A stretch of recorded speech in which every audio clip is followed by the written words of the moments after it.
Earlier this month, I came across a powerful newsletter by Jason Chan on TLDRSec, which is a newsletter I follow very religiously. It's titled Security for High Velocity Engineering.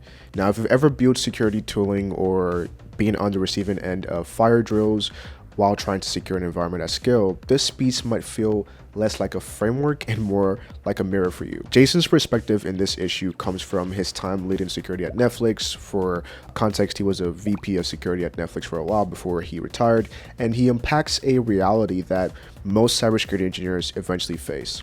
How do you enable speed and not block it? How do you build systems that scale with your engineering without becoming the team that always says no?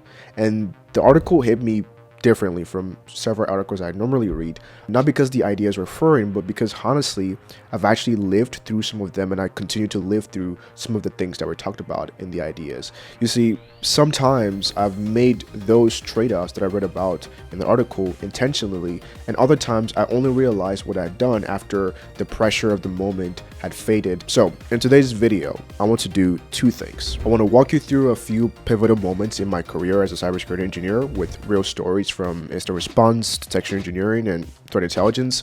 I want to extract real applicable lessons from each of them that you can carry into your own work as a cybersecurity professional.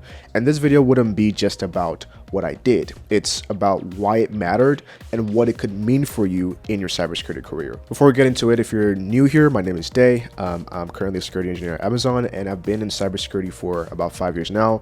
I started in various SOC roles, investigating everything from endpoint threats, dealing with alert fatigue, and everything in between. And then I eventually moved into cloud threat detection engineering at Datadog, where I built detections for cloud and SaaS environments. These days, I work across incident response, threat hunting, detection engineering, and threat intelligence. I also run the CYBERWOX Academy Discord, which is a platform that I built to share all these lessons, mentor others, and help people break into the field the same way I did, by learning, building, and in community. We have over 6,500 members at this point, and we talk about everything from cybersecurity to careers to college and to other things that are also non-cybersecurity related, like fitness, cars, and all of those things.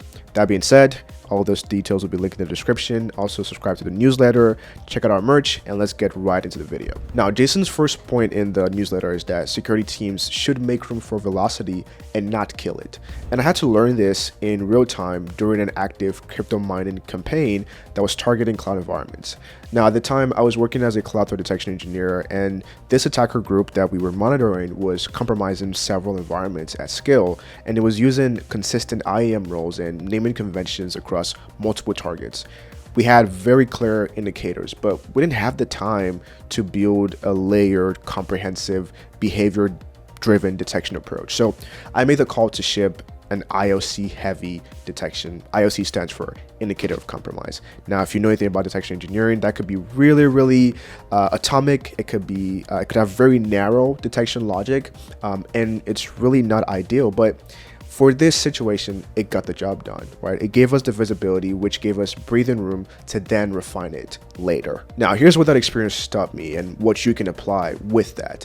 There's a time and place for precision, but don't let perfect delay having critical visibility into something happening in the moment. Your first iteration of something doesn't need to scale broadly. It just needs to help inform, and then you can tag that detection for review, refactor it once the fire is out, and then make it much better than it was in the initial iteration. In situations like this, sometimes shipping fast is the safest thing that you can do. And this goes beyond just building detections. If you're building IAM policies, hardening containers, or automating security incident response playbooks, sometimes velocity is your first layer of resilience, and then iteration helps you to build on that. All right, quick pause before we get into strategy. If you're like me, constantly shifting between deep work, incident response, random meetings, and late night research, your body definitely feels that chaos. And honestly, your setup needs to keep up with your cybersecurity workload. That's why I've been using this new Flexispot Ergo X chair, and I gotta say, this thing actually gets it. It's not just about the comfort of it, it's actually also about the control. This chair has adjustable lumbar support, a headrest, a recline that works with your back, not against it, especially after 3 or 4 hours of hunting for threats or trying to figure out why your detection code is not working. The 7D armrest lets me set the perfect position, whether I'm typing or scrolling through threat intel reports. And when I need a break, boom, I just kick back with the footrest. No shame, honestly, because some of my best ideas come from when I'm leaning back, not hunched over. You get to choose between mesh for airflow or cushion for softness, and it's built to last, and honestly, it doesn't look like your average clunky office chair. The black color and the minimalist frame blend cleanly into my setup, which I like personally. So if you're hunting for threats, writing some code, or just spending long hours at your desk, this might be a great upgrade for you. Check out the link in the description for a discount and support the channel while you're at it. And thanks to Flexispot for sponsoring this portion of the video. Now let's talk about strategy. Next, Jason defines strategy as doing high leverage work that scales. Now this clicked for me back when I was also doing detection engineering, and I was responsible for building out detections for Google Cloud.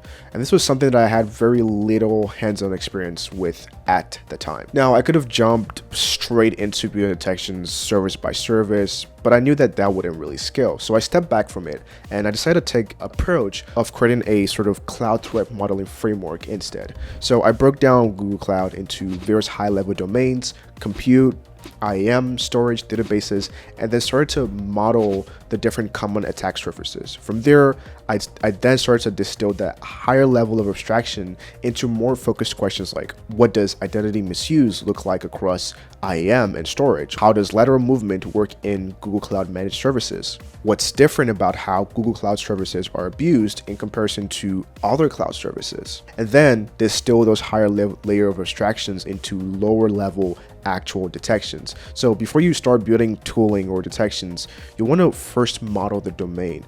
Focus on shared patterns across services, not just isolated one-offs. And in this case, threat modeling is not just helpful, it's the foundation for when you're entering a new environment. And this could be applicable not just for cloud environments, but for any sort of application you're responsible for building defensive mechanisms for, right? And then finally, document everything. Your threat modeling models can become someone else's starting point later down the line.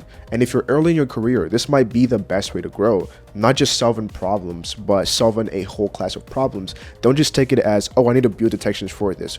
Take a step back a little bit and see, okay, what is the problem here? And how can I make this higher level layer of abstraction scale a lot more for anyone who wants to solve something under this particular class of problem. This one was one of the sharpest takeaways from Jason's piece.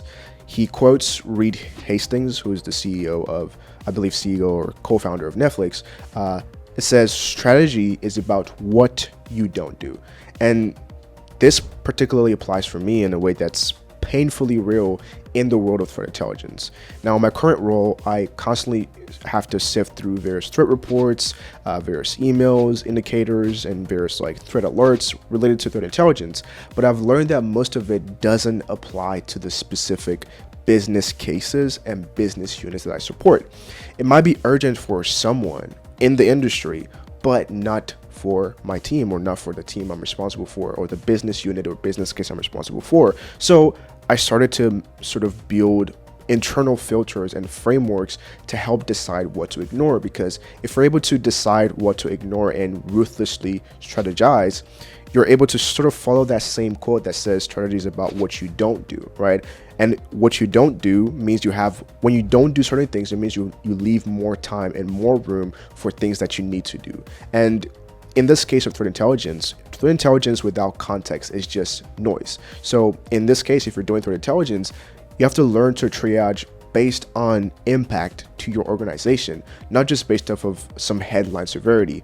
Not every single vulnerability that you see out there is your problem, and that's totally okay. And this applies not just to threat intelligence, detection engineering as well, right? So not everything that you see is going to be your problem. Think about what your filter criteria for your organization and your work is, and make those decisions repeatable. Have frameworks or even decision gates that help you to make those decisions easily in a repeatable manner. So if you're in a SOC or in a detection team or intelligence team or building threat models, don't just chase hype. Make sure you're building signal that's specifically contextualized for your own organization and environment. Next, Jason also talks about building for the future with paved roads that people actually want to use. Now, I actually saw this firsthand very recently.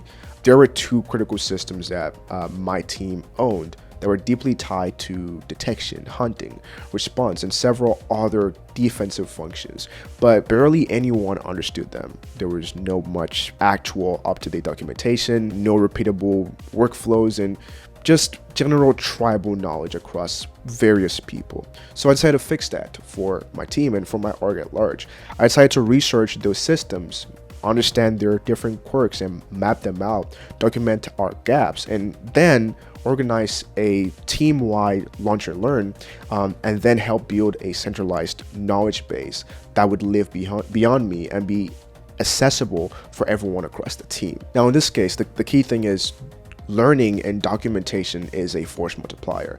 If knowledge of something only lives in your head, your impact ends whenever you take PTO or whenever you leave the company or you're sick, right? So teaching others how to use what you've built or what you know, that's the real win. That scales a lot more. And institutional memory that's not just within your head is an actual competitive advantage for your team, for your company, right? Because if you're trying to make your mark in this field, being the person who makes things that are unclear clear is a great starting point for that, because you're basically helping distill maybe complex concepts into simpler concepts and then helping spread that knowledge across your organization or across your team. And then you're bringing more people to apply their brains and their knowledge to help use this knowledge you've shared to better your defensive posture as an organization, as a security team. Now, here are my final thoughts about this and sort of my version of Jason Chan's framework from this newsletter. Jason Chan gave me the language to explain what I'd already been practicing by reading that newsletter. And basically, this challenged me personally in my career to double down on it. So here's how I've started to think about his framework in my own work and how you can actually apply it yourself. Definitely recommend reading that newsletter yourself so you can understand the context behind this. But the first thing is context. Understand exactly what your company needs, what your org actually needs, and not just what social media is just yelling about. Second thing is strategy. Build systems and models and documentation that outlives you and outlives your time in your team, your role, or your company. The third thing is execution. Move fast when it's needed, reflect as you build, and then revise, refine, and iterate as things scale and things move forward. I actually made a video about the thing I termed the mercenary mindset. Definitely check out that video. It goes deeper into like just actual execution. The next thing is measurement. Let your incidents and your data teach you what to build next. That being said, if you're a security engineer, or detection engineer, or whoever you are watching this video, or someone just even trying to break into the field, here's a reminder. It's usually preemptive to kind of say that, security and speed are not on the same wavelength, but they're not really enemies, right? They're sort of collaborators, but only if you give them structure, right? Learn how to build paved roads in this sense within the context of what we've covered in this video. And when you do, leave signs for engineers behind you through documentation and through knowledge bases and all of these different things that help scale your team and help scale the work that you do. And if this video gave you something to think about, definitely be sure to like and subscribe. Leave a comment down below. On this channel, we'll go into various things like deep, real engineering lessons, things that are technical, tactical, and sometimes personal. Also, be sure to join the Discord community in the description below. Check out the newsletter and check out this video on the screen where I also talk about the mercenary mindset, which is just generally how top performance cybersecurity engineers actually move in their career. Thanks for watching, and I'll see you in the next video. Bye-bye.